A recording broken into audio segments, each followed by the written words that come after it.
Rambutku hamdallah. Ini tinggal dua. Yang kedua. Assalamualaikum warahmatullahi wabarakatuh. Alhamdulillah, alhamdulillahilladzi 'allama bil qalam, 'allamal insana ma lam ya'lam. Allahumma shalli 'ala sayyidina Muhammad wa 'ala alihi wa sahbihi wa man tabi'a risalatahu amma ba'du. Emang lagi. Dewan Hakim yang arif dan bijaksana, para pecinta syarhil Quran yang kami muliakan. Hasil survei Asosiasi Penyelenggara Jasa Internet Indonesia (APJI) tahun 2020 mengungkapkan bahwa pengguna internet di Indonesia mencapai 196,7 juta jiwa dari 270,20 juta jiwa penduduk Indonesia. Merujuk hasil sensus tahun 2020, APJI melanjutkan 91% pengguna aktif internet berasal dari kalangan milenial. Alangkah menyedihkan, memilukan, dan memalukan kita sebagai bangsa yang beragama. Oleh sebab itu, izinkan kami tiga serangkai untuk membawakan soundtrack syarhil Quran dengan judul Pandangan Al-Quran dalam menyikapi berita bohong di media sosial. Dengan landasan firman Allah di dalam Al-Quran surah An-Nur ayat 11 yang berbunyi sebagai berikut.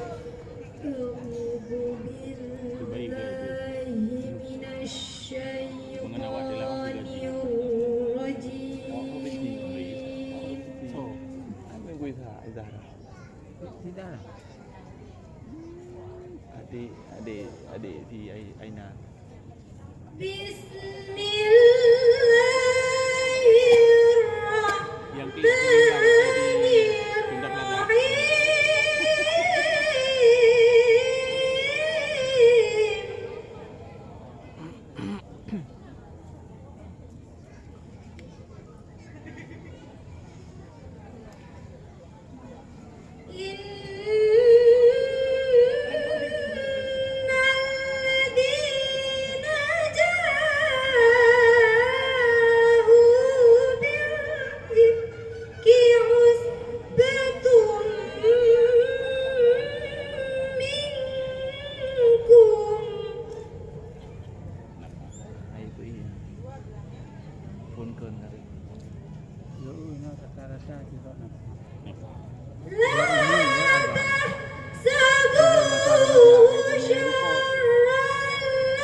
Dapat perbaiki. Likulli imri'in minhum maktasaba minal itsm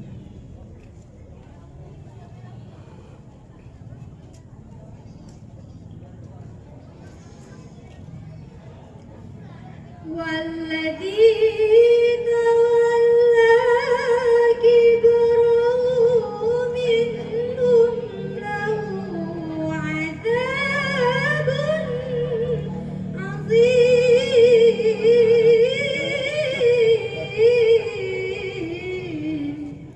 Aku berlindung kepadamu, ya Allah, dari godaan syaitan yang terkutuk dengan menyebut asmamu, ya Allah, yang maha pengasih, maha penyayang.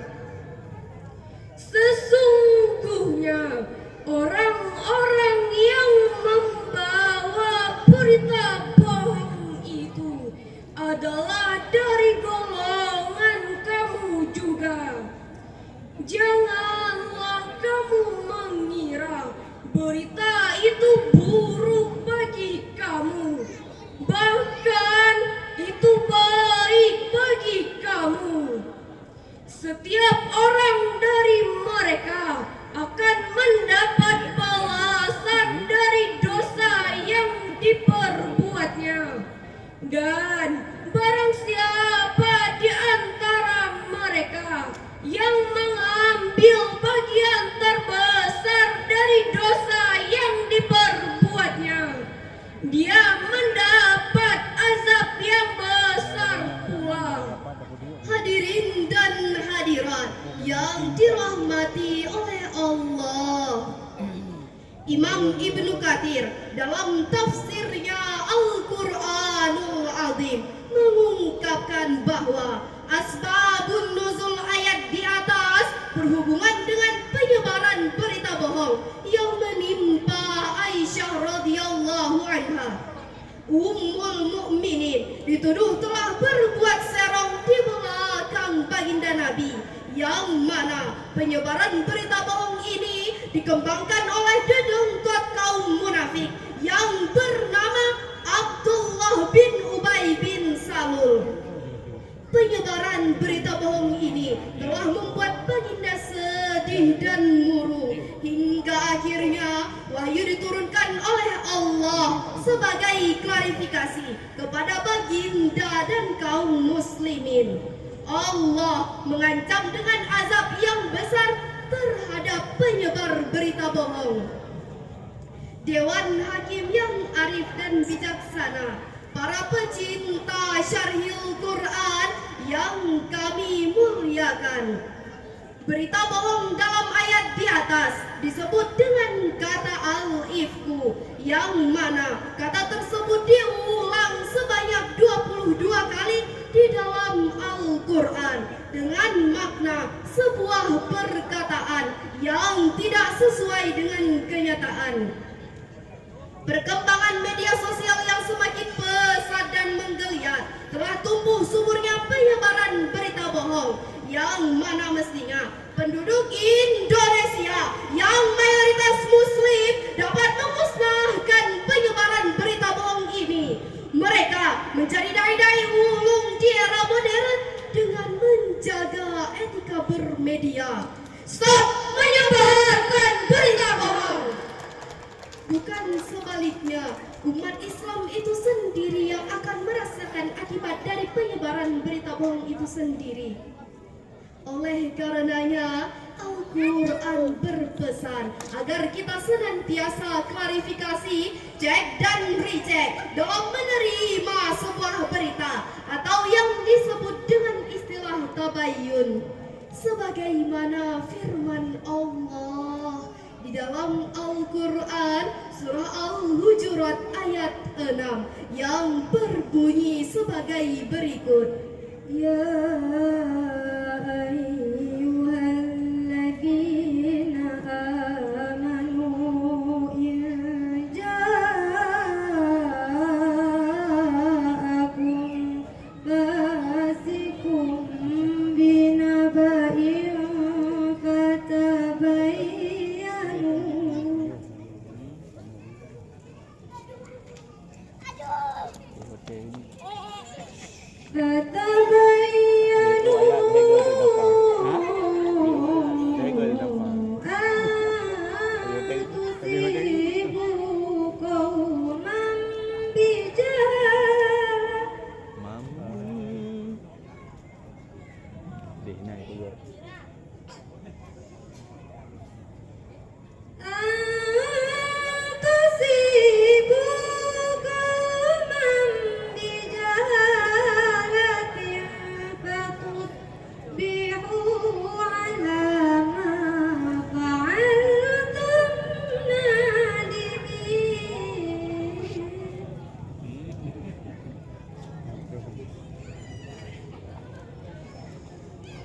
Ada kalau nampak.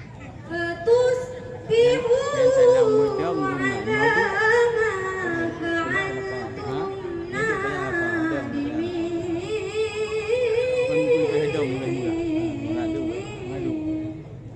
Ni ada ngabi nampak.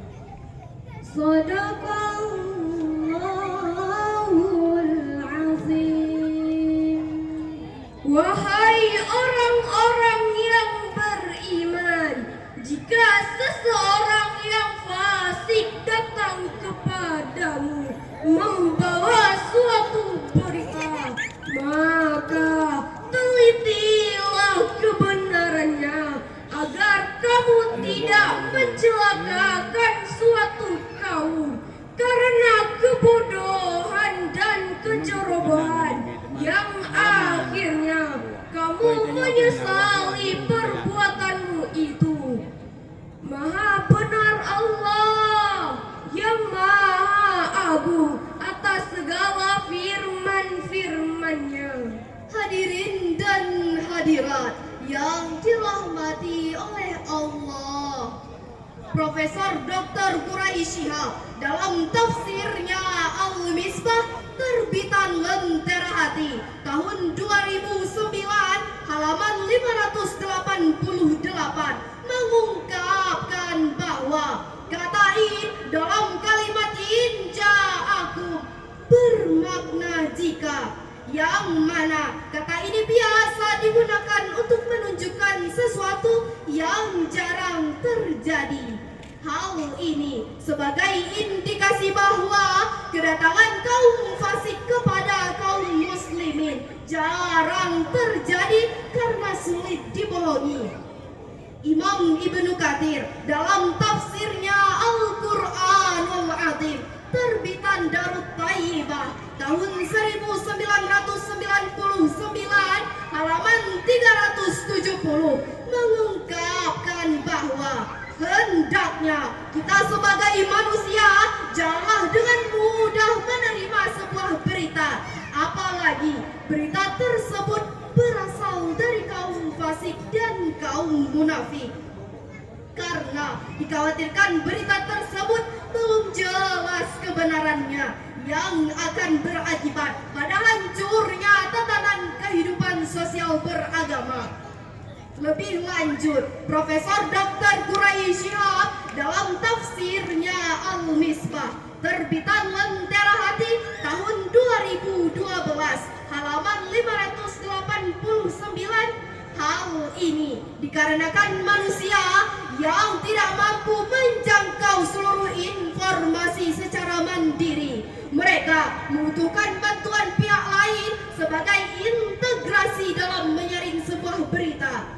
Karena ada pula sebaliknya, kaum fasik atau kaum munafik, mereka yang ingin menghancurkan generasi bangsa, mereka menyebarkan berita-berita bohong. Oleh karenanya, untuk mencegah hal tersebut, hendaklah kita membaca terlebih dahulu. Baca dulu, saring baru sharing. Dengar dulu, saring baru like dan share. Hadirin dan hadirat yang dirahmati oleh Allah, banyak konflik terjadi, fitnah sana sini, perkelahian saban hari, guru tak lagi dihormati, pemimpin tak lagi dipercaya, COVID-19 dianggap pura-pura, vaksin menjadi barang adu domba, disebabkan oleh berita bohong di media yang merajalela. Menyohana angin put, pane patut suwe meputa, menyohana puyang ditut, pane patut asap mebura.